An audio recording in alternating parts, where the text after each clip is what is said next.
ঘুমন্ত স্ত্রীর সাথে সহবাস করা যাবে কি কেননা উভয় দোয়া পড়তে আহারে, মানে আর কিছু পাইলেন না, ঘুমিয়ে আছে, এখন আপনি পারবেন কি পারবেন না? ভাই সূরা বাকারা আয়াত নাম্বার 222 আর 223, আপনার স্ত্রী আপনার শস্য ক্ষেত্র, শুধুমাত্র ঋতুস্রাব অবস্থায় পারবেন না, স্থান ঠিক রেখে যেমন ইচ্ছে তেমন ভাবে যেতে পারবেন। কথা কি আমার বুঝতে পারলেন? ইসলাম হচ্ছে কঠিন নয়, ইসলাম সহজ করেছে। আপনার স্ত্রী যদি ঘুমন্ত অবস্থায় থাকে, আপনি যদি তাকে যেতে চান, ফিজিক্যাল রিলেশনে যেতে চান, আপনি যেতে পারবেন। স্ত্রীকে সহবাসের দোয়া পড়তে হবে, এটা কোরআন দ্বারা প্রমাণিত নয়, স্বামী পড়লে হয়ে যাবে। কথা কি বুঝতে পারছেন?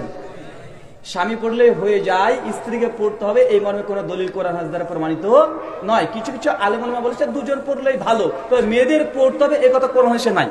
কথা কি বুঝতে পারলেন? ছেলেরা পড়লে যথেষ্ট হয়। তাই আপনার স্ত্রী যদি ঘুমিয়েই থাকে, দোয়া তো পড়তে হচ্ছে না, চলে যান।